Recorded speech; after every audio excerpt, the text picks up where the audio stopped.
Okay, so hi everyone, good evening. Thanks for having us. My name is Megan Key. I am a visible trans woman and I'm proud of that. I'm a civil servant, I'm a volunteer and a trustee, and I've been working in the trans community for 10 years now. I'm 44, but don't tweet it. I transitioned when I was 35 years old, but I knew when I was a teenager that I was trans.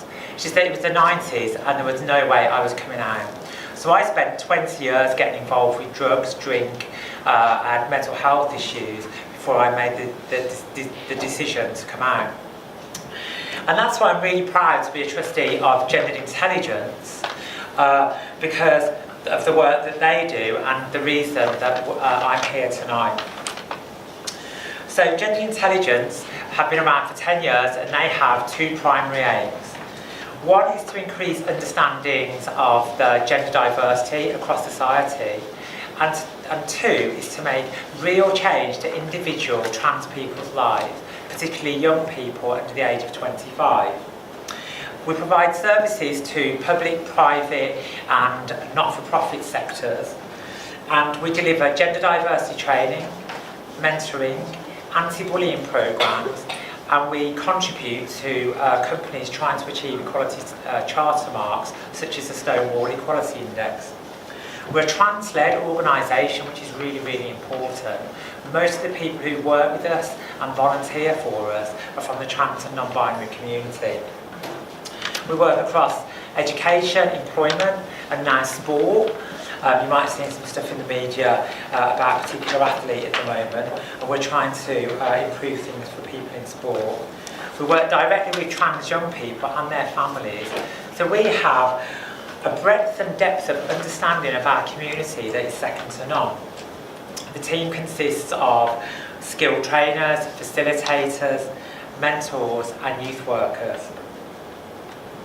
So, who we work with? We work with around 500 young trans people in the course of a year, and you can see in the picture there's a summer camp. I went on that summer camp last year with 200 trans people. It was one hell of a ride. We've worked with over 100 schools, colleges and universities, and we've delivered training to over 15,000 people, 40% of which are in the education sector. So what's the problem that we're asking you to help us with tonight? For trans young people at school, more than 80% have experienced name calling or verbal abuse, 60% have experienced threats and intimidation, a third have been physically assaulted, more than a quarter have attempted to commit suicide, and 90% of trans young people have thought about it, and I was one of those people once and have been so since. 72% have self-harmed and 64% are bullied for being trans at school. This creates a toxic, damaging and life-threatening environment. It feels like common sense to me, really. It leads to poor performance, isolation in school and exclusion from school life, and most importantly it leads to lifelong challenges and it limits people's potential. And I'm one of the people that is still having mental health treatment 20 years on from understanding that they're trans. So, how are we going to solve it? In 2018, we provided over 120 hours of mentoring support to schools, primarily in the London region and surrounding areas. This is what we do. We offer a mentoring programme to schools that is currently 6 sessions long, but sometimes that's long enough, but that's all the schools can afford. That's paid for by the school, but what they don't pay for is travel time and travel expenses. The mentoring scheme offers one-to-one support for any student, tailored and flexible to the individual. It allows young people to explore their feelings and needs around gender identity and social transitioning. And some of these young people are going through transition at school. Now it's hard enough doing it at work, because I've done it. I've done it in a big public sector organisation. But you try doing it when you're 12 or 13. The mentoring scheme offers an opportunity to discuss some of the more difficult and challenging aspects of living as a trans or gender variant person. It provides access to relevant information to make informed decisions about a young person's life. and we provide advocacy for the students' need within their educational settings.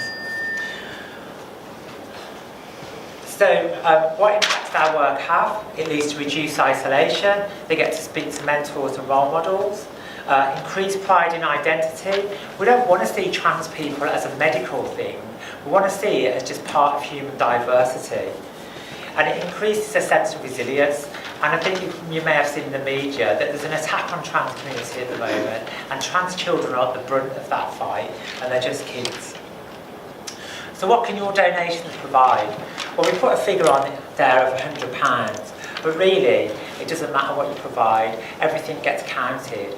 And the money will go to providing travel time and travel expenses so that we can deliver our services across the country. And Lord Brown talks about what it can be like in different parts of the country. I'm a Brummie, you might be able to tell. and it's, London is just a little bubble, and further out, we need to get our work out there. So that's why we need the money. I'm happy to answer any questions. Thank you.